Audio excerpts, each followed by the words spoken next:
আগের দিন আমরা ভেক্টর যোগের নিয়ম আলোচনা করেছি। আজকে আমরা ভেক্টর বিয়োগের নিয়ম আলোচনা করব।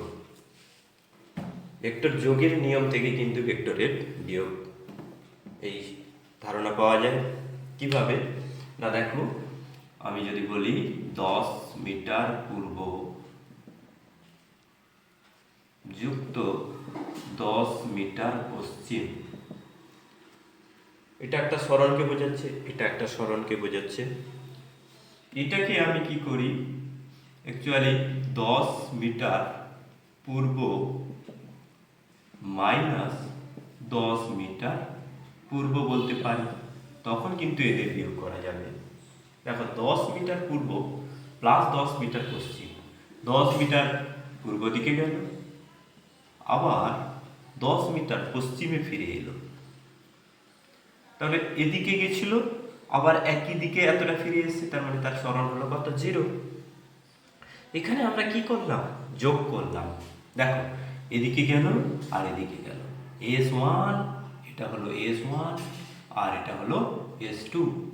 S1 plus S2, S1 plus S2 হলো কত? 0। এখানে আমরা কিন্তু যোগ করলাম, আমরা কিন্তু বিয়োগ করিনি। চিহ্নটা বিয়োগ এসেছে কেন? না, আমি ভেক্টরটাকে বিপরীত করেছি। এই ভেক্টরটা একই রেখেছি, বিপরীত অভিমুখটা যদি আমি উল্টো করে দিই তাহলে আমি মাইনাস চিহ্ন বসাতে পারবো। এইভাবে এই কনসেপ্ট থেকে কিন্তু আমরা ভেক্টরের বিয়োগের নিয়ম খুঁজে পাব। দেখা যাক কি হয়। এখানে আমি 10 মিটার পূর্ব মাইনাস 10 মিটার পশ্চিম লিখলাম। 10 মিটার পূর্ব মাইনাস 10 মিটার পশ্চিম, তাহলে কি হবে? তাহলে দেখো, এইটা বিয়োগ করছি, প্রথমেই আমি কিন্তু বিয়োগ করছি। আগেরটা যোগ করতে গিয়ে বিয়োগ এসে গেছিল, যোগ করতে গিয়ে তাদের ভ্যালুটা কমে গেছিল।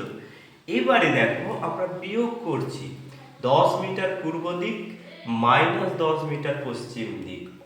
অর্থাৎ আমি যদি এরকম একটা বিন্দু রাখি, এর থেকে 10 মিটার পশ্চিম দিক এই দিকটা এবং 10 মিটার পূর্ব দিক এই দিকটা, আর 10 মিটার পশ্চিম দিক এই দিকটা। এটা যদি 10 মিটার হয়, এটা 10 মিটার, এটা পূর্ব দিক আর এটা পশ্চিম দিক। এবার এদের মধ্যে দূরত্বের ব্যবধান কত, এদের অবস্থানগত ব্যবধান কত, অর্থাৎ আমি এই দূরত্বটা জানতে চাই। তাহলে আমাকে কি করতে হবে? আমাকে কি করতে হবে না, দুটো মানের বিয়োগ করতে হবে। দুটো ব্যবধান জানতে গেলে আমাদেরকে কি করতে হয় না, অন্তর্ফল নির্ণয় করতে হয়। এই কারণে এখানে আমরা বিয়োগ করে ফেলব। দেখা যাক এতে বিয়োগফলটা কি হয়। আমি তাহলে এইটাকে শূন্য ধরছি, মূল বিন্দু ধরছি। এখান থেকে আমি এতটা যাচ্ছি, এখান থেকে এতটা যাচ্ছি, এই দুটো জায়গার মধ্যে দূরত্ব কত। তাহলে আমি যদি এটাকে শূন্য মূল বিন্দু ধরতাম, তখন তুমি এই দূরত্বটাকেই বলতে যে মোট দূরত্ব, এখান থেকে এখান পর্যন্ত দূরত্বটাকে বলতে মোট দূরত্ব। তাহলে কি হতো না, এইটা সমান আমি লিখতাম 10 মিটার পূর্ব মাইনাস 10 মিটার পশ্চিম, মানে প্লাস 10 মিটার পূর্ব। সেখান থেকে তুমি পেতে 20 মিটার পূর্ব। দেখো, আমি এখানে বলেছি যে আমি এখানে মূল বিন্দু ধরেছি। এইটা যদি মূল বিন্দু ধরতাম, এই বিন্দুটার দূরত্ব কত হতো? এইটাকে আমি লিখতাম 20 মিটার পূর্ব। সেটা কি করে পাওয়া যায় না, বিয়োগ করে পাওয়া যায়।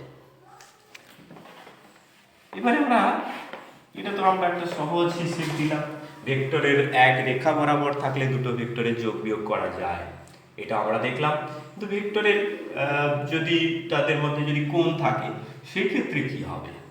এই একটা ভেক্টর এ ভেক্টর আর এরকম একটা ভেক্টর বি ভেক্টর রয়েছে। এ প্লাস বি করলে আমি কি পাবো? এইরকম সামান্তরিক করে দিলেই এ প্লাস বি পেয়ে যাব। তোমরা জানো এ ভেক্টর আর বি ভেক্টর একটা সামান্তরিকের সন্নিহিত দুটো বাহু। সেই সামান্তরিকের কর্ণ, এই কর্ণটা এ প্লাস বি কে বলবে বা বি প্লাস এ কে বলবে। কারণ কি, দেখো, এ আর এদিকে হচ্ছে বি, এদিকে বি তারপরে এদিকে এ। ত্রিভুজ সূত্র অনুযায়ী এই দিক থেকে গেলে এ প্লাস বি, আর এদিক থেকে গেলে ক্রমানুসারে গৃহীত দুটো বাহু বি প্লাস এ। এ প্লাস বি যা বি প্লাস এ তা। এটা যোগের নিয়ম। যোগের ক্ষেত্রে আমরা যোগ যদি সি ভেক্টর বলি, সি ভেক্টর সমান এ প্লাস বিও লিখতে পারবো, আবার বি প্লাস এও লিখতে পারবো। এটাকে আমরা কি নিয়ম বলেছি? বিনিময় নিয়ম। এটা আমি যোগ দেখালাম। কেন আমি যোগ দেখালাম? এই যোগের নিয়মটা আমরা যদি ভালোভাবে বুঝি তাহলে কিন্তু আমরা বিয়োগের নিয়ম পেয়ে যাব। আলাদা করে বিয়োগের নিয়ম আর আমাদেরকে জানতে হবে না। এইটাকে আমরা কি করব? এবারে আমরা বলবো না, আমরা অন্য একটা ভেক্টর পাবো, ডি ভেক্টর আমি জানতে চাই, যেটা এ আর ভি ভেক্টরের বিয়োগফলের সঙ্গে সমান হবে। ডি ভেক্টর আমি পেতে চাইছি এ থেকে বি ভেক্টরকে বিয়োগ করে। আমরা তো একটা উদাহরণ দেখলাম, বিয়োগের প্রয়োজন পড়তে পারে, আপেক্ষিক বেগের ক্ষেত্রে বিয়োগের প্রয়োজন পড়তে পারে। বেগের পরিবর্তন, তোমরা ওয়ান ডাইমেনশনাল মোশন পড়েছো, সেখানে বেগের পরিবর্তনটা শুধুমাত্র বেগের মানের পরিবর্তনের জন্য পেয়েছো। এখন তোমরা দ্বিমাত্রিক গতিতে বা অন্য কোথাও, সেখানে দেখবে বেগের মান আর দিক উভয় পরিবর্তিত হতে পারে। আবার কখনো কখনো বেগের মান পরিবর্তন হয় না, কিন্তু দিক পরিবর্তন হয়, তার জন্য সেখানে ত্বরণ সৃষ্টি হতে পারে। অর্থাৎ বেগটা এখানে ভেক্টর রাশি, ভেক্টর বিয়োগটা তার যে কোণ, সে কোণে চেঞ্জ হচ্ছে, বা দুটো ভেক্টরের মধ্যবর্তী কোণের উপর ডিপেন্ড করছে, শুধুমাত্র মানের উপর ডিপেন্ড করছে না। একটা ভেক্টর ধরো 5 নিউটন ছিল, একটা ভেক্টর 5 মিটার পার সেকেন্ড ছিল, একটা বেগ এই দিকে ছিল, তারপরে তার চেঞ্জ হয়ে গেল এই দিকে, তার অভিমুখ চেঞ্জ হয়ে গেল 5 মিটার পার সেকেন্ড, তখন কিন্তু তার বেগটা সেম থাকলো না, বেগের পরিবর্তন ঘটলো। কেন বেগের পরিবর্তন ঘটলো?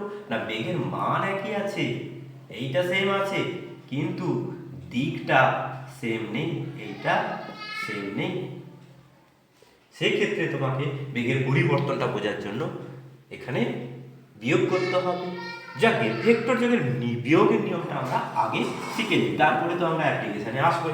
এখানে যদি ধরে নেওয়া যায় যে ডি সমান এ মাইনাস বি, এই ভেক্টরটা আমি পেতে চাই, তাহলে আমাকে কি করতে হবে? না, আমরা যোগের নিয়ম জানি, তাহলে এ ভেক্টর এবং বি এর বিপরীত ভেক্টরকে যোগ করে ফেলবো। আমরা যেমন পূর্ব পশ্চিম দিয়ে দেখিয়েছিলাম, এখানেও তাই।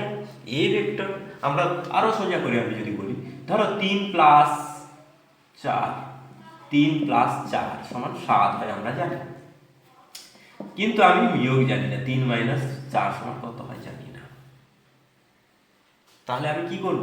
3 প্লাস মাইনাস 4 প্লাস মাইনাস 3 করব। যোগ জানি, যোগটাই করব। এখানে সেরকম আমি ভেক্টরের ক্ষেত্রে যোগের নিয়ম জানি, তাহলে আমি বিয়োগ করব কিভাবে? না, ভেক্টরটাকে বিপরীত করে নিয়ে যোগ করব। এখানে এর চিহ্নটাকে বিপরীত করে নিয়ে আমি যোগ করলাম, এখানে পাবো 1, তাহলে অ্যান্সার হবে 1। এটা আমরা জানি, বিয়োগটা আগেই জেনে যাই বলে আমরা এটা আর মনে করতে হয় না আমাদেরকে, কিন্তু ভেক্টরের ক্ষেত্রে আমরা এইভাবে করব। দেখো, এখন এই এ মাইনাস ভি একটা ভেক্টর যদি এদিকে হয় 5 নিউটন, তাহলে -5 নিউটন কোন দিকে হয়? এর সমান করে আমরা একটা রেখা টানি বিপরীত দিকে। এই ভেক্টরটা হলো 5 নিউটন, তাহলে বিপরীত দিকে যে ভেক্টরটা হবে -5 নিউটন। এই ভেক্টরটা যদি এফ হয়, এই ভেক্টরটাকে লিখব -f, ঠিক কি না? এফ এই দিকে হলে বিপরীত দিকে সমান দৈর্ঘ্য দিয়ে আমি এঁকেছি। দেখো, এইখানে যদি হয় এ, এর সমান দৈর্ঘ্য এখানে বসাবো, এই সমান দৈর্ঘ্য করে টানবো, তাহলে এটা পি কিউ যদি হয়, পি কিউ সমান যদি আমি এ লিখতে পারি, তাহলে পি আর কি হবে বলে গেল? পি আর হবে, দেখো পি আর পি কিউ সমান মান, এরা একই রেখার উপর বিপরীত দিকে আছে, সমান ও বিপরীত হলে তাকে আমরা বিপরীত ভেক্টর বলি। পি আর হবে মাইনাস এ ভেক্টর, পি আর হবে মাইনাস এ ভেক্টর। আমি এই কনসেপ্টকে কাজে লাগিয়ে এখানে কি করব? দেখো, আমি এখানে এ প্লাস মাইনাস বি ভেক্টর, এদের যোগফল বের করতে চাই। এ ভেক্টরটা এদিকে রয়েছে আর বি ভেক্টরটা এদিকে রয়েছে। মুছে দাও, মুছে দিলে তুমি একদম পরিষ্কার দেখতে পাচ্ছ এ ভেক্টরটা এদিকে রয়েছে, বি ভেক্টরটা এদিকে রয়েছে। এখন কি করবে তুমি, B vector minus B vector পেয়ে যাবে। বি ভেক্টর জানা মানে মাইনাস বি ভেক্টর জানা কোনো ব্যাপার নয়, এখানে তো বলা হয়েছিল এইটার সমান করে এই দিকে সোজা করে টানবো, সোজা করে এইটার এই রেখা বরাবর উল্টো দিকে তুমি সমান দৈর্ঘ্যের একটা রেখাংশ টানবে। টানলে এর মান আর এর মান সমান, দিক পুরোপুরি বিপরীত।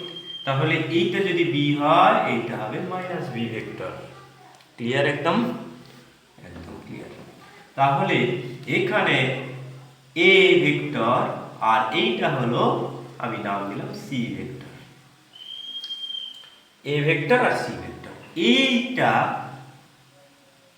এই দুটো ভেক্টরের যোগ করব। যোগ করতে গেলে আমরা কি করি বলো, আমরা কি করি, আমরা একটা সামান্তরিক টানি। সেই সামান্তরিকটা কি, এই সামান্তরিকের দুটো বাহু অলরেডি টানা রয়েছে, সন্নিহিত দুটো বাহু টানা রয়েছে। বাকি দুটো বাহু টানতে গেলে আমাদের কি কি করতে হবে না, এখান থেকে এর সমান্তরাল করে টানতে হবে, আর এর সমান্তরাল করে এখান থেকে টানতে হবে। টেনে আমি সামান্তরিক পেলাম। এইবারে এই যে কর্ণটা, এটা হলো এ প্লাস সি। দেখো সামান্তরিকের দুটো বাহু, আমি তো মাইনাস বি এটা এখন ভাবছি না, আমি শুধু সি আর এ ভাববো। তাহলে এই কর্ণটা কি হবে, এ প্লাস সি, এ প্লাস সি। তাহলে এই যে জিনিস, এই যে ভেক্টরটা পেলাম, এর মান আমি পেয়ে যাব সহজে। দিকও আমি জানতে পারবো, এর সঙ্গে কত কোণ করেছে, আলফা কোণ করেছে ধরা যাক, আর এর মান সহজে বুঝতে পারবো, দিক পেয়ে যাব। তাহলে আমি অ্যাকচুয়ালি কার মান পাচ্ছি, সিটা অ্যাকচুয়ালি কি মাইনাস বি, এ মাইনাস বি এর মান পেয়ে যাব, আর দিকও পেয়ে যাব। মান কি হবে, এইটা এই ত্রিভুজটাকে যদি পি কিউ আর এস ধরি, পি এস এর যে দৈর্ঘ্য সেটাই হবে এ মাইনাস বি এর মান, এ ও বি ভেক্টরের বিয়োগফলের মান। আর এরা যে কোণ করেছে এই আলফা, এই কোণটা আমরা পেয়ে যাব। কিভাবে পাবো সেটার কথায় আসা যাক। এ আর বি ভেক্টর প্রাথমিকভাবে আমরা এই দুটো ভেক্টর পেয়েছিলাম এবং এদের মধ্যবর্তী কোণের মান দেওয়া ছিল, ঠিক কিনা? দুটো ভেক্টর সম্পর্কে তোমার জানতে হলে তোমাকে কি কি জানতে হবে, ভেক্টর দুটো মান দেওয়া থাকবে এবং তাদের মধ্যবর্তী কোণের মান দেওয়া থাকবে। ভেক্টর দুটো বলা ছিল, তাদের মান দেওয়া ছিল। ধরো এর মান এ আর এটার মান বি। মান যখন লিখি তখন এই মড না দিলেও অনেক সময় লেখা যায়, এটা আমরা আলোচনা করেছি। আর এদের মধ্যবর্তী কোণ থিটা। তাহলে এই কোণটা থিটা, এই যেটা এটা একই রেখার উপর অবস্থিত, এইটা পুরোটা হচ্ছে 180 ডিগ্রি। পুরোটা যদি 180 ডিগ্রি হয়, এখন এই কোণটা কত হবে, 180 ডিগ্রি মাইনাস থিটা। এই বাহুটা আর এই বাহুটা আলাদা করে আঁকা যাক, এইটা আর এইটা, এইটার মধ্যে কোণ 180 ডিগ্রি মাইনাস থিটা। তাহলে এর কর্ণ কত হবে, ভেক্টর যোগী নিয়ম অনুযায়ী এটার মান এ, এই বাহুটার দৈর্ঘ্য এ, এই বাহুটার দৈর্ঘ্য বি। তাহলে এই বাহুটার দৈর্ঘ্য যদি সি হয়, এখানে সি লেখা হয়ে গেছে, সি লিখবো না, ডি হয়, তাহলে ডি স্কোয়ার সমান হবে A square plus B square plus 2ab cos theta. Theta কত, 180 degree minus theta. A square plus B square minus 2ab cos theta. টি স্কোয়ারের মান হলো এইটা, A square plus B square minus 2 cos 180 degree minus theta, cos 180 degree minus theta এর value হয় minus cos theta. এটা মনে রাখবেন, কারণ এটা দ্বিতীয় পদে আছে। এটা all sine tan cos, cos এর ভ্যালু দ্বিতীয় পদে, সেকেন্ড পদে কত হয়, নেগেটিভ হয়।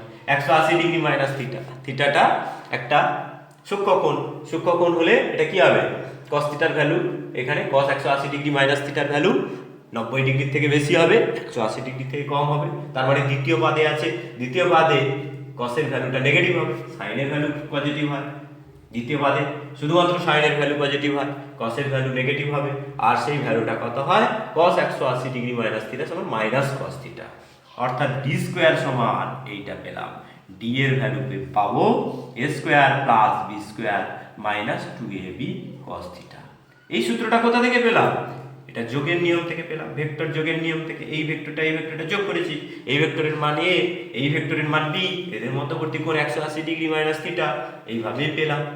এবারে a এর সঙ্গে যদি এটা আলফা করে থাকে তবে tan আলফা সমান আমি কি লিখতে পারবো? b sin theta. থিটাটা এখানে কত?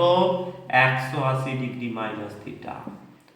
আর এর সঙ্গে যেহেতু আছে এটা নিচে থাকবে b cos 180 degree minus theta. কি দাঁড়াবে? sin 180 ডিগ্রি মাইনাস থিটা, এটা কি হবে? 180 ডিগ্রি মাইনাস থিটা মানে থিটার মানটা এই দ্বিতীয় পাদে, sin এর ভ্যালুটা পজিটিভ হবে, তাহলে b sin থিটা হবে। আর এটা হবে a minus b cos theta. tan alpha হয়ে যাবে, tan আলফা সমান হয়ে যাবে কত? b sin theta by a minus b cos theta. আর এখানে ভ্যালুটা কি হবে? ডি স্কোয়ার সমান এ square plus B square minus 2ab cos theta. এবার তুমি কম্পেয়ার করতে পারো, যখন যোগ করা হয়েছিল ভ্যালুটা কি এসেছিল? সি স্কোয়ার সমান এ square plus B square plus 2ab cos theta. আর এখানে tan আলফাটা কত এসেছিল? tan আলফা সমান এসেছিল b sin theta by a plus b cos theta. Change হয়েছে কোথায়? এখানে প্লাস ছিল, এখানে মাইনাস হলো, এখানে প্লাস ছিল, এখানে মাইনাস হলো। শুধু কিন্তু সূত্রটা মনে রাখলে হবে না, এখানে দেখবে তুমি বিভিন্ন প্রবলেমে তোমাকে এই ছবিটা আঁকতে হবে। ছবি আঁকলে তবেই তুমি ভেক্টরের কনসেপ্টটা পাবে, রেজাল্ট্যান্ট ভেক্টর বা সাবস্ট্রাকশন, যেটা যে ভেক্টরটা আসছে আলটিমেট আনসার, সেই ভেক্টরটার ডিরেকশন তোমাকে কিন্তু ছবি এঁকে বোঝাতে হবে। এই কারণে তোমরা সব সময় অভ্যাস রাখবে যে কিভাবে ছবিটা ফাটাফাট করে দেওয়া যায় এবং সেখানে অ্যাপ্লাই করে দেখানো যায়। চিত্রে বলে তুমি নির্দেশ করবে, যখন পরীক্ষায় দেবে তুমি বলবে চিত্রে অমুক ভেক্টর এই দিকে আছে, অমুক ভেক্টর এই দিকে আছে, অতএব লব্ধি ভেক্টরটি চিত্রানুযায়ী অমুক দিকে আছে বলে দিলেই তোমার হয়ে গেল। সেক্ষেত্রে আর তোমাকে বেশি বিস্তৃত করে বোঝাতে হবে না। এই কারণে তোমরা অবশ্যই এখানে ছবি এঁকে ভেক্টরের যোগ বিয়োগ দেখাবে। ভেক্টর যোগ এবং ভেক্টর বিয়োগ কোথায় কোথায় প্রযোজ্য হয়? দেখো, আমরা জানি একটা নৌকা চলছে স্রোতের দিকে, এরকম নৌকা চলছে, নৌকার বেগ ভি বোট আর স্রোতের বেগ ভি স্ট্রিম। স্রোতের দিকে যখন যায় নৌকাটা যেখান থেকে স্টার্ট করলো, গ্রাউন্ডের সাপেক্ষেও বলতে পারো, গ্রাউন্ড যদি বলো, গ্রাউন্ডের সাপেক্ষে বোটের বেগ ভি ভিজি আর স্রোতের সাপেক্ষে গ্রাউন্ডের সাপেক্ষে স্রোতের বেগ ভিএসজি যদি হয়, তাহলে আলটিমেট নৌকাটায় এর থেকে যে দূরত্ব যাচ্ছে 1 সেকেন্ডে, সেই দূরত্বটা কি হবে? এটা ধরো স্রোতের বেগ ধরো 4 মিটার পার সেকেন্ড, নৌকার বেগ 4 মিটার পার সেকেন্ড আর স্রোতের বেগ 3 মিটার পার সেকেন্ড। তাহলে 1 সেকেন্ডে নৌকাটা, এখানে যদি স্রোত না থাকতো তাহলে নৌকাটা 1 সেকেন্ডে 4 মিটার এগোতো। এখন স্রোত থাকার কারণে স্রোতও তাকে আরো এগিয়ে নিয়ে যাচ্ছে, মোট সে 7 মিটার এগোচ্ছে সেকেন্ডে। অর্থাৎ গ্রাউন্ডের সাপেক্ষে যে নৌকার যে বেগ, লব্ধি বেগ, সেটা আমরা ভি সমান আমি লিখতে পারবো ভি, এটা স্রোতের সাপেক্ষে নৌকার বেগ, এটা হচ্ছে V boat with respect to স্রোত, কারণ জলের উপর দিয়ে সে যাচ্ছে, এটা স্রোতের সাপেক্ষে নৌকার গতিবেগ। তাহলে V boat with respect to ground মানে এইখান থেকে সে প্রতি সেকেন্ডে মনে হবে এখান থেকে 7 মিটার এগিয়ে যাচ্ছে। V boat with respect to ground, V boat with respect to স্রোত stream plus V stream with respect to ground. এইভাবে আমরা দুটো বেগকে আমাকে যোগ করতে হতে পারে। আমরা জানি, আগের দিনে দেখেছি, দুটো সরণ আমরা যোগ করেছি, দুটো বেগেরও যোগ করা যেতে পারে। এক্ষেত্রে বেগ দুটো একই দিকে ছিল বলে তোমরা গণিতে ক্লাস 7 ক্লাস 8 এই সমস্ত ক্লাসে তোমরা গণিতে এটা পেয়েছো, স্রোতের বেগ আর নৌকার বেগের অঙ্ক। সেখানে তোমরা দেখেছো স্রোতের দিকে নৌকা চললে সেখানে কি হয়, স্রোতের নৌকার বেগ, নৌকা যে দূরত্বটা যাচ্ছে সেটা কম সময় অনেক বেশি দূরত্ব যাচ্ছে, সেখানে যোগ হয়, তোমরা দেখেছো। এবার উল্টো দিকে যদি যায়, এখানে আছে গ্রাউন্ড, এখানে আছে নৌকা, এখানে আছে, এইদিকে যাচ্ছে V boat with respect to stream, আর ভি স্ট্রিম হচ্ছে এইদিকে যাচ্ছে V stream with respect to ground. তাহলে এখানে এটা যদি গ্রাউন্ড হয়, গ্রাউন্ডের সাপেক্ষে বোটের যে ভেলোসিটি সেটা কি হবে, ভিভিজি। ভিভিজি সমান কি হবে না, ভি এ ধরো 4 মিটার পার সেকেন্ড বেগে জলের সাপেক্ষে এগোতে চাইছে, কিন্তু জল তাকে টেনে নিয়ে যাচ্ছে 3 মিটার পার সেকেন্ড পিছিয়ে দিচ্ছে। তাহলে আলটিমেট সে কতটা এগোলো, 1 মিটার এগোলো 1 সেকেন্ডে। তাহলে তার বেগ কত হবে না, 1 মিটার পার সেকেন্ড। সেটা কি করে পাবো, V boat with respect to stream minus V stream with respect to ground. অর্থাৎ এখানে ভিভিজি প্লাস ভিএসজি সমান হবে ভিভিএস। অ্যাকচুয়ালি আমরা এখানে যে বিয়োগ করলাম, এটা আমরা অ্যালজেব্রিক্যালি করার সময় বিয়োগ করেছি। আমরা যদি ভেক্টর চিহ্ন দিয়ে দিই তখন কিন্তু আর এসব লাগবে না। তুমি দেখো এখানে ভিভিজি ভেক্টর, ভিভিএস ভেক্টর, ভিভিএসজি ভেক্টর, এখানে যোগ চিহ্ন দাও। যোগ চিহ্ন দেওয়ার পরে তুমি মনে মনে যখন বিপরীত দিকে যখন দেখতে পেলে তখন তুমি বিয়োগ বসাবে। ভিভিজি এর মানটা যখন বসাবে তখন ভিভিএস মাইনাস ভিএসজি লিখবে। এইখানেই হচ্ছে ভেক্টর যোগ আর বিয়োগের নিয়ম এক হয়ে যায়। এক্ষেত্রে আমরা একটা লাইনে দেখাচ্ছি বলে এই যোগ বিয়োগ নিয়মটা বুঝতে সুবিধা হচ্ছে, কিন্তু যখন দুটো ভেক্টরের মধ্যে ডিরেকশন থাকবে তখন কিন্তু ভেক্টর যোগের নিয়ম বা ভেক্টর বিয়োগের নিয়ম একটু কঠিন হয়ে পড়বে। কিরকম দেখো, এইরকম একটা বৃষ্টি পড়ছে এরকম ভাবে, এইখান থেকে বৃষ্টি উলম্ব ভাবে পড়ার কথা ছিল, কিন্তু ওই সময় কি করলো, বায়ু বইল, এরকম করে বায়ু বইল। তাহলে কি বৃষ্টিটা এরকম পড়তে পারবে? বৃষ্টিটা কিন্তু পড়বে না। তোমরা এটা তোমাদের প্রত্যেকেরই প্রত্যক্ষ অভিজ্ঞতা রয়েছে যে বৃষ্টি যখন পড়ে, যখন বাতাস বয় তখন কি হয়, ঝাপটা কাটে। বৃষ্টিটা যদি লম্বভাবে পড়তো তাহলে তুমি বারান্দায় দাঁড়িয়ে থাকলে তোমার গায়ে বৃষ্টি পড়তো না। কিন্তু এক্ষেত্রে বৃষ্টির বেগের সঙ্গে ভি উইন্ড, বাতাসের বেগ যোগ হয়, ভি রেন এইরকম পড়ছে, আর এইদিকে ভি উইন্ড এইদিকে যাচ্ছে। তাহলে এদের যে বেগ সেটা যোগ হয়ে যাবে। কি রকম যোগ হবে, ভি রেন এইদিকে হবে ভি উইন্ড,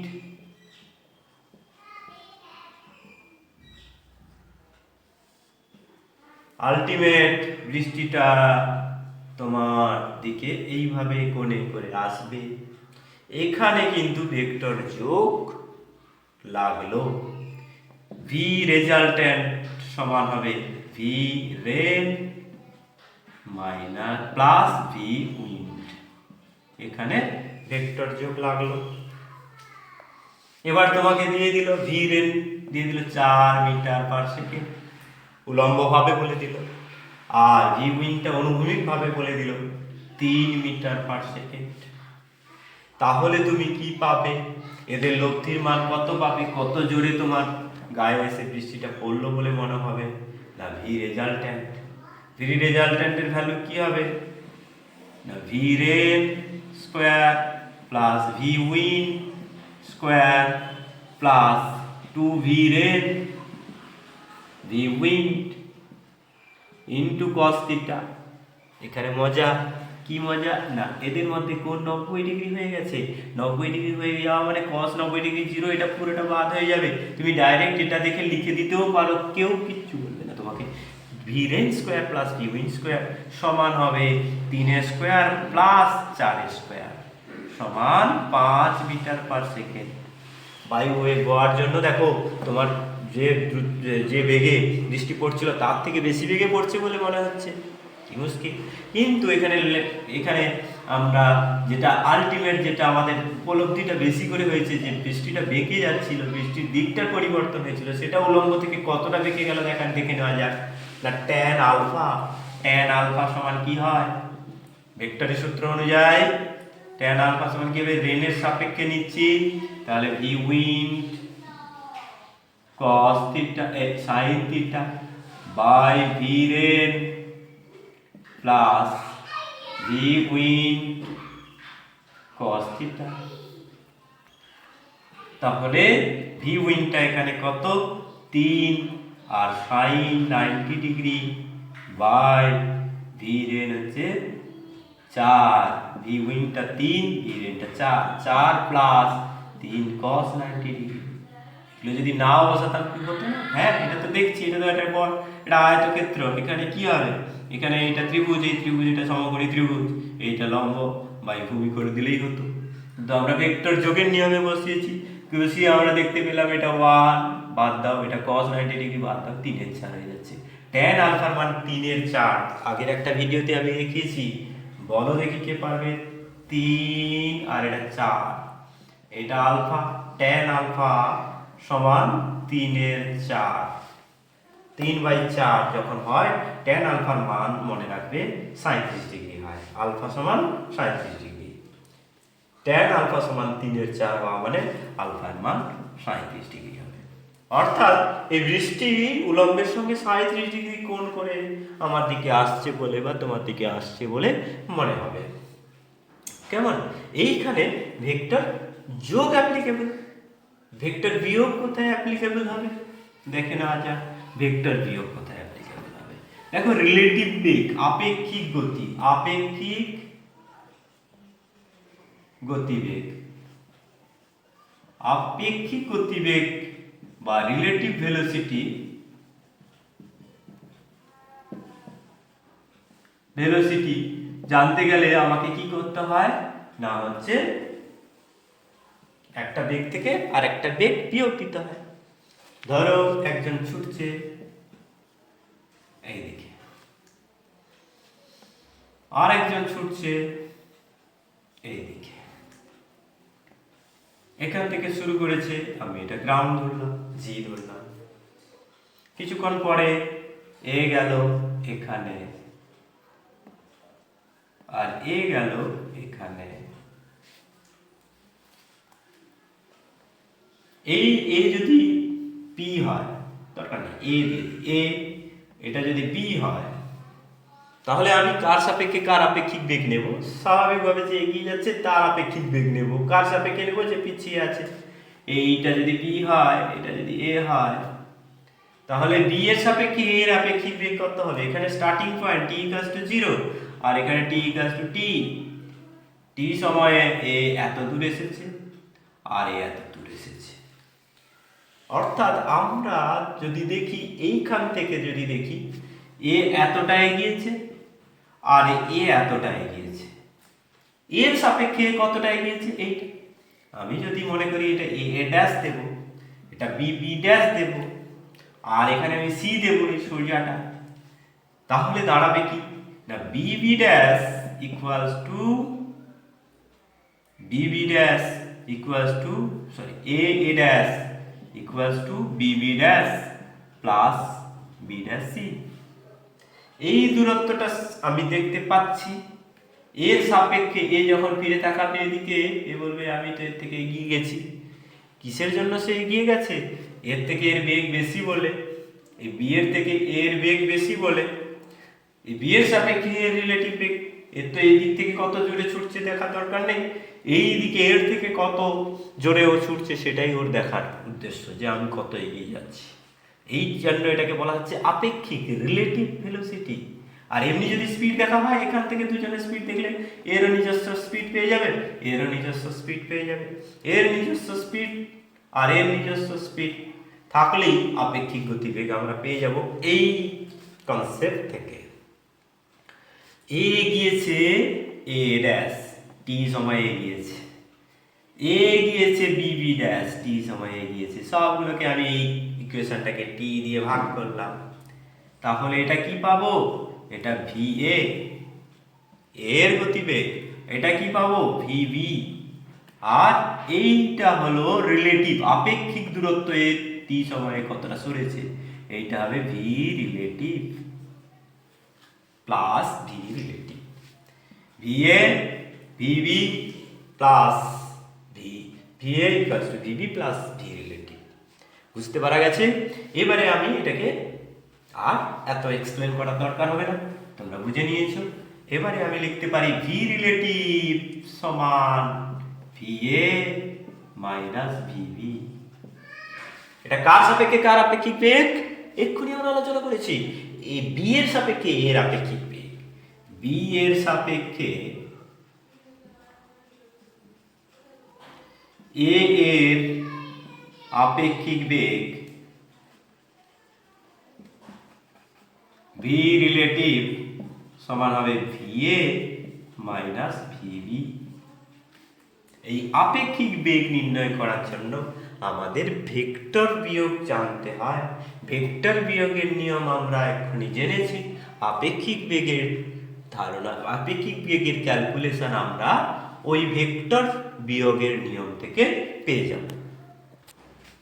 দেখো, তুমি এই এক্সপেরিয়েন্সটা তুমি করেছো যে তুমি সামনের দিকে ছাতা ধরে এগিয়ে যাচ্ছ, বৃষ্টি পড়ছে উলম্বভাবে, তা সত্ত্বেও ছাতাটা তোমার সামনের দিকে করে রাখতে হয়, একটু সামনের দিকে বাঁকিয়ে রাখতে হয়, ছাতাটাকে উলম্ব থেকে সামনের দিকে হেলিয়ে রাখতে হয়।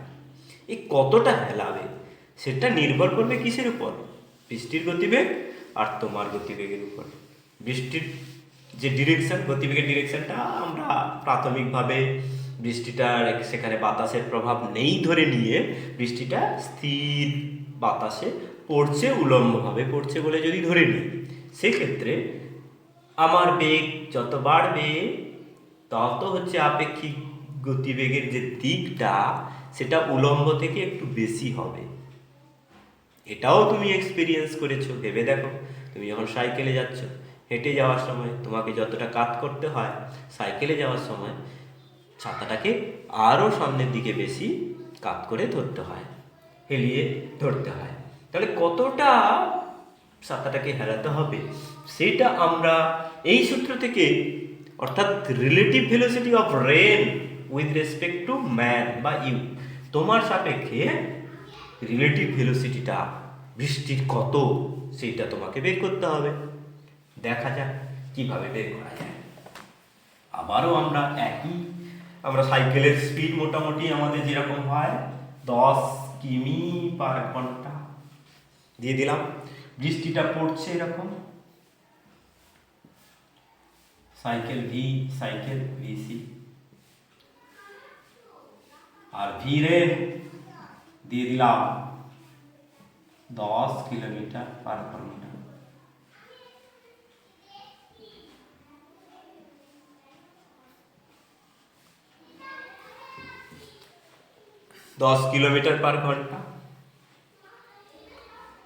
এখন আমাকে বের করতে হবে ভি রিলেটিভ। লিখে ফেলবো ভি রিলেটিভ সমান ভি সাইকেল, ভি রিলেটিভ কার রিলেটিভ ভেলোসিটি? বৃষ্টি রিলেটিভ ভেলোসিটি। কার সাপেক্ষে? সাইকেলের সাপেক্ষে। এর সাপেক্ষে বি এর ভেলোসিটি কি হয়? Relative V B minus V A. B এর সাপেক্ষে এর ভেলোসিটি কি হয়? V A minus V. এখানে যার রিলেটিভ ভেলোসিটি, কার রিলেটিভ ভেলোসিটি বলছি? বৃষ্টির আপেক্ষিক বেগ বলছি। বৃষ্টির আপেক্ষিক বেগ সমান কত? না V rain minus V cycle. এইটা করলে আমরা আপেক্ষিক বেগের মান পেয়ে যাব। এইটা করলে আমরা আপেক্ষিক বেগের মান পেয়ে যাব। কি পাবো? ভি রেন আমরা এই রকম করে নিচের দিকে আঁকবো, এই দিকে এই নিচের দিকে করেই আঁকছি ভি রেন। ভি সি আছে এই দিকে ভি সাইকেল। আর মাইনাস ভিসি করার জন্য আমরা কি করব, দেখো ভিসি এর সমান করে আঁকবো, উল্টো দিকে আঁকলে মাইনাস ভিসি হয়ে গেল। এইবারে এইরকম করে টানবো, এইটা হবে ভি রিলেটিভ, ঠিক কিনা বলো? ভি রিলেটিভ সমান V rain minus V C, V rain plus minus V C মানে কি, এখানে V rain plus minus V C, এটা তো আর বলার দরকার নেই, ভি রেন মাইনাস ভিসি একবারে তুমি বুঝতে পারবে। এইটা এইটা হচ্ছে ভি রিলেটিভ। এবারে বলে ফেলতে হবে যে এইটা আলফাটা কত, কত কোণে আমি ছাতাটাকে ধরবো, বা এই রিলেটিভ স্পিড কত, বৃষ্টির আপেক্ষিক বেগ কত। না এইটা হচ্ছে 10, এটার ভ্যালু 10, আর ভিসি এর ভ্যালু 10। এইটা তাহলে কি হবে, ভি রিলেটিভ সমান √10² প্লাস 10² সমান হবে 10√2 km/h। আর আলফাটা কত হবে, tan আলফা সমান হবে এই ভিসি, এইটা ভিসি মানে 10/10, 10/10 সমান 1, আলফার মান হবে 45 ডিগ্রি। এখানে বৃষ্টির যে স্পিড, সেই স্পিডটার থেকে বেশি স্পিডে বৃষ্টিটা পড়ছে বলে মনে হবে। উপরন্তু বৃষ্টিটা পড়ছিল উলম্বভাবে, কিন্তু মনে হবে যেন উলম্ব থেকে 45 ডিগ্রি করে এই দিকে কাটে। তাহলে ছাতাটাকে এইরকম করে রাখতে হবে, ছাতাটাকে এইরকম করে ধরলে বৃষ্টিটা উপরে পড়বে, তুমি ভিজবে না। এই জন্য মানুষ সামনের দিকে ছাতা হেলিয়ে রাখে। ভেক্টর যোগ এবং ভেক্টর বিয়োগের নিয়ম আমরা জানলাম, হাতে হাতে আমরা কয়েকটা প্রবলেম প্র্যাকটিস করলাম। এবারে আমরা যোগ আর বিয়োগ মিশিয়ে আমরা কতগুলো সমস্যা সমাধানের চেষ্টা করব। প্রথম প্রশ্ন তোমাকে বলা হলো যে যদি, কোশ্চেন নাম্বার 1, যদি দুটি ভেক্টরের লব্ধির মান ও অন্তরফলের মান সমান হয়, তবে তাদের মধ্যবর্তী কোণ কত?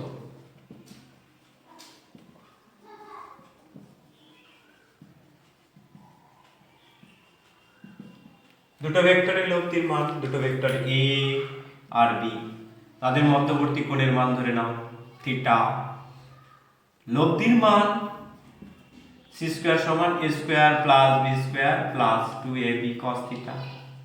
লব্ধির মান যদি c হয়, অন্তরফলের মান যদি d হয়, d² সমান a² plus b² minus 2ab cos theta. এবার এইটা আর এটা সেম হবে, মান যদি সেম হয় তাহলে স্কয়ারও তো সেম হবে নাকি, এইটা এটা সেম হবে। শর্তানুসারে লিখতে হবে c² সমান d², a² plus b² plus 2ab cos theta. এটার ভ্যালু বসাবো, এটার ভ্যালু বসাবো, a² plus b² minus 2ab cos theta. a² b² চলে যাবে, 2ab cos থিটা এদিকে নিয়ে আসলে 4ab cos থিটা সমান 0। ab আমরা তো নিয়েছি আরবিট্রারি ভেক্টর, আমরা যা খুশি এদের মান নিতে পারি। তাহলে এই ভেক্টর দুটোর তো এটার মান নিশ্চয়ই 0 হবে না, 4 এর মান 4ab এর মান নিশ্চয়ই 0 হবে না। তাহলে কার মান 0 হবে? অবশ্যই cos থিটার মান 0 হবে, যেহেতু ab not equals to 0। সেখান থেকে আমরা পাবো থিটার মান 90 ডিগ্রি। অ্যান্সার হলো এদের মধ্যবর্তী কোণের মান হবে 90 ডিগ্রি।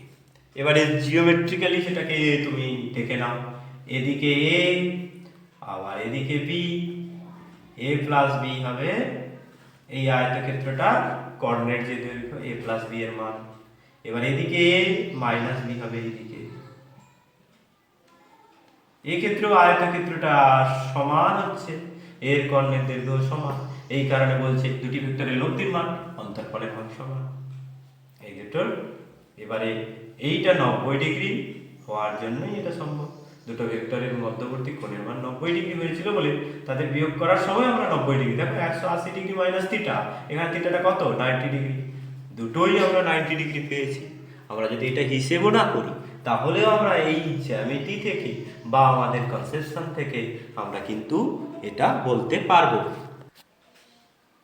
এখন আমরা একক ভেক্টর দিয়ে হিসেব করব। দুটি একক ভেক্টরের মানের অন্তর্ফল যদি আরও একটা একক ভেক্টর হয় তবে তাদের মধ্যবর্তী কোণের মান কত হবে। প্রশ্নটা আমি লিখছি, দুটি একক ভেক্টরের অন্তর্ফল যদি একটি একক ভেক্টর হয় তবে তাদের মধ্যবর্তী কোণের মান কত। কি হবে, একক ভেক্টর মানে তার মান 1, দুটো একক ভেক্টর ধরি, দুটি একক ভেক্টর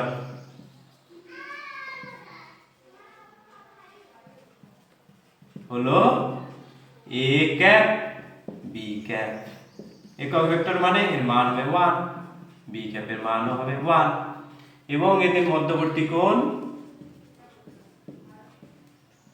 সমান থিটা।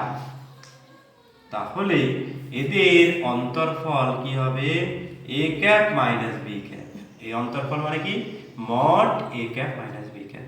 সূত্রটা কি, রুট ওভার, এখানে ক্যাপ মানে কি একক ভেক্টর, এর মান হবে কত 1 square, a square plus b square minus 2ab 1 into 1 cos theta সমান হবে 1 square 1, 1 square 1, 1 plus 1 2, 2 minus 2 cos theta.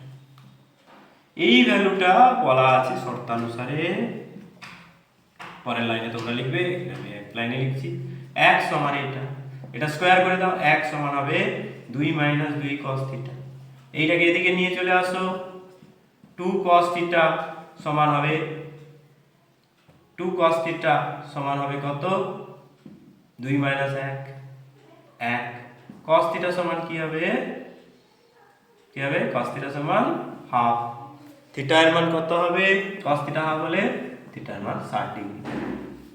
দুটো ভেক্টর একক ভেক্টর তাদের অন্তর্ফল যদি একক ভেক্টর হয়, দেখো তোমরা এই যে প্রবলেমটা একটু অন্যভাবে করেছিলে আগের দিন, দেখেছো যে দুটো সমান মানের ভেক্টর, এখানে দুটো একক ভেক্টর মানে কি দুটোর মান সমান, তাদের মধ্যবর্তী কোণ যদি 120 ডিগ্রি হয়, 120 ডিগ্রি হয়, তাহলে তাদের যে লব্ধির মান সেটা সমান হয়। এখানে দেখো ঠিক একই কথা বলেছে, দুটি একক ভেক্টরের অন্তর্ফল বলেছে, তাহলে এদিকে একটা ভেক্টর রয়েছে আর এদিকে একটা ভেক্টর রয়েছে x,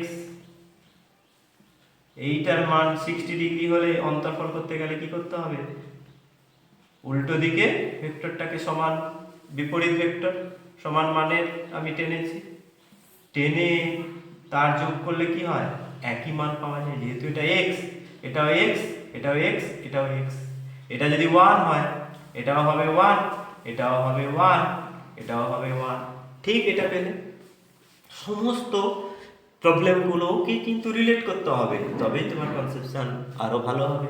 তাহলে আগের দিন আমরা দেখেছি যে দুটো সমান মানের ভেক্টর তারা 120 ডিগ্রি কোণে যদি কাজ করে তবে তাদের লব্ধির মান প্রত্যেকটির সমান হয়।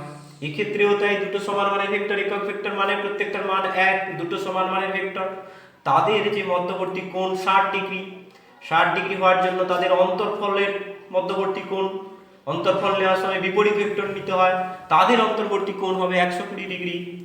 সেইটাতে দুটো প্রবলেম কিন্তু মিলে গেল। এবারে ত্বরণ, একটা বেগ পরিবর্তন হলে সেই পরিবর্তনের জন্য ত্বরণ সৃষ্টি হয়। বেগের পরিবর্তন মানে কি, বেগের মানও পরিবর্তন হতে পারে এবং তার দিকও পরিবর্তন হতে পারে। দিক পরিবর্তন হলে ভেক্টরের সাহায্যে আমরা তার পরিবর্তনটা বুঝতে পারব। ধরো এরকম একটা ভেক্টর এই দিকে ছিল, একটা বস্তুর বেগ v1, সেটাকে আমি একটা ভেক্টর এরকম দিয়ে দেখিয়েছি। কিছু সময় পরে বস্তুটা বেগ হয়ে গেল v2। এদের মধ্যে আমি ডিফারেন্স করব কি করে? দেখো, প্রাথমিক বেগ v1, অন্তিম বেগ v2, চেঞ্জ অফ ভেলোসিটি আমরা কি লিখি? Delta v। Change of velocity সমান কি লিখবো? v2 minus v1। আমরা v1 জানি এদিকে, v মাইনাস v1 তাহলে কোন দিকে হবে? এদিকে। v2 জানি কোন দিকে? এইদিকে। এদিকে হলো v2। v2 মাইনাস v1 করতে গেলে আমি কি করব? তাহলে আমরা সামান্তরিক কমপ্লিট করব, করলে এইটা হবে ডেল্টা ভি। ঠিক কিনা বলো? এইটা হবে ডেল্টা ভি। এখন এদের মধ্যে কোণের মান নির্ণয় করব কি করে? না, এইটা যদি থিটা হয় তাহলে এইটা উলম্ব দিকে ছিল, দেখো এইটা যদি থিটা হয়, এটা যদি থিটা কোণে করে, তাহলে এইটা হবে থিটা। ঠিক আছে? এইটা যদি থিটা হয়, দুটো ভেক্টরের মধ্যে এইদিকে ছিল v1, এইটা ছিল থিটা, তাহলে এটা হবে 180 ডিগ্রি মাইনাস থিটা। এদের মান আমি যদি জানতে চাই, মড ভি ডেল্টা ভি সমান মড ডেল্টা ভি সমান √v1 square plus v2 square minus 2v1 v2 cos theta. 180 degree minus theta থেকে মাইনাস এসছে, ওটা লেখার প্রয়োজন হবে না। এইভাবে আমরা বেগের পরিবর্তন দেখতে পাবো। এখানে কোশ্চেন নাম্বার 3 তে এইটা আমি আলোচনা করছি না, এটা আমি তার আগে যেটা লাগবে সেটা আলোচনা করলাম। এখানে কোশ্চেন নাম্বার 3 তে বলবে যে একটি বস্তু কণা হচ্ছে 5 মিটার পার সেকেন্ড সমদ্রুতিতে বৃত্তপথে ঘুরছে, থিটা কৌণিক সরণ হলে, থিটা মান দিয়ে দাও, থিটার মান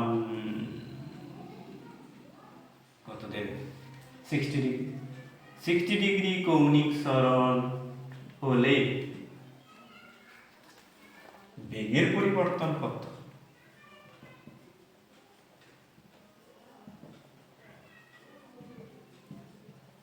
কার পরিবর্তন চেয়েছে? বেগের পরিবর্তন।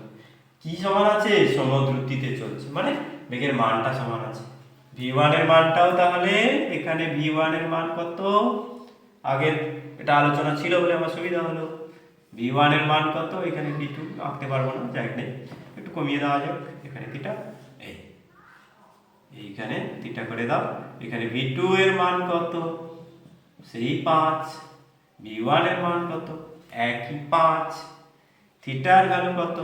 60 ডিগ্রি। তাহলে বেগের পরিবর্তন এখানে কত পাবে? 5 এর স্কয়ার প্লাস 5 এর square minus 2 into 5 into 5 into cos 60 degree. দেখো কি পাও? 5 এর স্কয়ার প্লাস 5 এর স্কয়ার মাইনাস 2 ইন্টু 5 এর স্কয়ার ইন্টু cos 60 ডিগ্রি, মানে হাফ হাফ কেটে গেল, একটা 5 এর স্কয়ার চলে গেল, 5 মিটার পার সেকেন্ড। এই বেগের পরিবর্তনটা হয়েছে, অর্থাৎ দেখো বেগের মানের পরিবর্তন হলো না, কিন্তু বেগের পরিবর্তন হয়ে গেল, দেখতেই তো পাচ্ছ। অর্থাৎ এখানে একটা ত্বরণ থাকবে, সেই ত্বরণটা কিন্তু তোমরা বৃত্তীয় গতিতে পাবে, সেটাকে বলা হবে অভিকেন্দ্র ত্বরণ। অর্থাৎ কেন্দ্রাভিমুখী একটা ত্বরণ এখানে থাকবে। কখন কোনো বস্তুর দ্রুতি সমান হলেও তার ত্বরণ থাকে, এরকম একটা প্রশ্ন আসে যখন দ্রুতি সমান কিন্তু বেগের দিকটা চেঞ্জ হচ্ছে। এখানে একটা বৃত্তপথে ঘোরা মানে কি বেগের দিকটা এরকম করে চেঞ্জ হচ্ছে, এখানে বেগের দিকে এরকম, এখানে বেগের দিকে এরকম, এখানে এলে এরকম, এরকম করে বেগের দিক চেঞ্জ হওয়ার কারণে এখানে বেগের পরিবর্তন হচ্ছে। আর বেগের পরিবর্তনের হারকে বলা হয় ত্বরণ। আমরা যদি বলি ত্বরণ, ত্বরণের মান কত, এখানে আমরা যে ত্বরণের মান পাবো সেটা হচ্ছে বেগের পরিবর্তন বাই সময়, সেখান থেকে আমরা অভিকেন্দ্র ত্বরণের মান পাবো। এবার একটা কোশ্চেন 4, যে দুটো ভেক্টরের মান, দুটো বলের মান 13 নিউটন 12 নিউটন এবং 5 নিউটন, এদের মধ্যবর্তী কোণের মান জানা নেই। থিটা সমান কত হলে এদের লব্ধির মান হবে, এদের লব্ধির মান হবে 13 নিউটন, আর অন্তরফলের মান হবে 1 নম্বর এ, নম্বর বি, অন্তরফলের মান হবে 13 নিউটন, লব্ধির মানও হবে 13 নিউটন, অন্তরফলের মানও হবে 13 নিউটন। এটা তো ভেক্টর, এই সবসময় যোগ করলে তো বাড়ে এটা তা নয়, বা বিয়োগ করলে কমে তা নয়, ভেক্টরে যোগফলের মানও যা, বিয়োগফলের মানও তাই হতে পারে। তাহলে এখানে যদি আমি বলি যে সূত্রটা, এদের লব্ধির মান দিয়ে দিয়েছে, সি স্কোয়ার সমান এ square plus B square plus 2ab cos theta. C এর জায়গায় আমি কত বসাবো, 13 বসাবো, 13 স্কোয়ার সমান এ square plus B square plus 2 into 12 into 5 to cos theta. এবারে 13 স্কোয়ার 169, 12 স্কোয়ার 144, 5 স্কোয়ার 25 প্লাস এখানে 120 cos থিটা। এইটাকে এদিকে আনলে কি হবে, 159 মাইনাস 159, 0 সমান 120 cos থিটা। থিটা এর মান কত হবে, 90 ডিগ্রি। ফার্স্টের অ্যান্সার হয়ে গেল 90 ডিগ্রি। সেকেন্ড অ্যান্সারটা কি হবে, সেকেন্ড অ্যান্সারটা হবে এইখানটায় মাইনাস বসবে, 8 সব 1, লব্ধির মান 13, এই অন্তরফলের মান 13, 13 স্কোয়ার, এটা 12 স্কোয়ার প্লাস 5 স্কোয়ার মাইনাস 2 গুণিতক 12 গুণিতক 5 ইন্টু cos থিটা। এক্ষেত্রেও এটার ভ্যালু এটার সঙ্গে সমান, 0 সমান হবে মাইনাস 120 cos থিটা। এখানেও cos থিটা সমান পেয়ে যাবে 90 ডিগ্রি।